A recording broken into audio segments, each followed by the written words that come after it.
Right, thank you all for coming. I want to give a big round of applause to all the security for doing an excellent job today. Yeah. Big round of applause.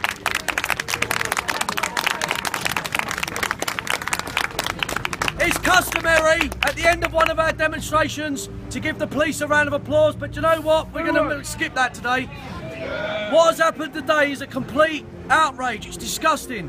A candidate was prevented from campaigning in the high street where she's standing because the police did not want to move left-wing protesters, left-wing thugs, Labour Party, Muslims, grungy hippies with beards and multicoloured hair and a right assortment of anti-British trash. Yeah, they would not remove them, and I asked the police commander, I said, you agreed we would go to the War Memorial. Why have you broken your word? She went, because they won't be happy if we allow you there. That's what it boils down to. That is democracy in 21st century Britain. So far, our candidate, Jayda, has had the Royal Mail refuse to put her leaflet out. She's been prevented from going down the high street where she's standing. And the police are doing everything they can. Look, there's riot vans everywhere. There's about 50 police officers surrounding us. All the Labour thugs are all running around, jeering at us. It was not them and their efforts that stopped us today. It was the police bully boys. And quite frankly, if they weren't here, then we would have gone through the Labour lot like knife through butter. Yeah. Yeah. This is a stain on our country. This is at the lowest form of democracy I have seen. We have literally been excluded from this election, but why are they scared of Britain First? Why won't they allow us to be heard? It's because we are on the rise, and we are going to take our country back, come what may.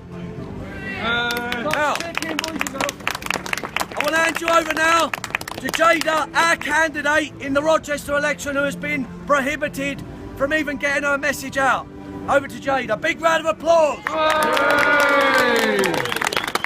Thank you all. And like Paul said, I'd just like to start by thanking everybody who came today. It has been pouring down with rain. It has been miserable. We've all been kettled in. But I haven't seen anyone lose spirit. Not one of you. And I am so proud to stand beside every single one of you. I really am. And I'd like you to all applaud yourselves for coming out today. Fantastic job. This is a very sad day for democracy. Men and women fought and shed blood and died for democracy, for our democratic rights. And the likes of these police officers here are taking that away from us. Or so they think. We cooperated with the police on this occasion. They asked us to liaise with them and we did so. The fact that they have done this means that they won't have that cooperation again. If we have to stand alone and against every establishment, if it's the Royal Mail, if it's the left wing, if it's the Labour thugs, if it's the police force, then so be it. If they want to chase us down the street so that we sprint to where we want to campaign in our own by-election, then so be it. You know, we were all running down the street today. If we're going to run away from the police so that we can campaign, then that's what we're going to do. We're not going to stand there and be silenced by a load of left-wing thugs. Okay? It's not happening. Now, the very reason I'm standing in this by-election is because the people of Rochester and the people of Medway asked us to. We led the opposition regarding the mega mosque, which is permission's been granted now for it to be built in Gillingham, on the doorstep of Rochester.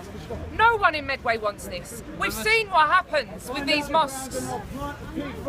Absolutely. Thank you very much, sir. We will. We've seen what happens with these mosques. Nothing is monitored, nothing is governed. They spout hatred, they preach hatred, they incite hatred against non-Muslims. They worship a prophet who had sex with a 9-year-old. Let's get to grips with this, people. We cannot allow this mosque, and we will not allow this mosque. And if that means that we have to do what we said we would do in Dudley, and bury a pig on the grounds, I personally will bury a pig on the grounds of every single mosque that is proposed in the UK. So let's just wrap this up on a positive note, okay? Because although the police have pushed us away, and the police have had their moment, The left wing haven't, okay? The left wing have made themselves look like the violent thugs that they are, and the media have caught it today because the attention the Britain First get also goes over to their side, and they've all been filmed and photographed. So we've shown the left wing up for the thugs that they are today. We held our flags, our beautiful flags high, and we listened to our great music. We sang our national anthem with pride. Now, if it means that we stand together against all of these, I'm happy to do so. I hope you're all happy to stand with me. Just before we go, as we said in the High Street, who's proud to be British? Whose country is this? Well done. Have a safe journey home. God bless you all.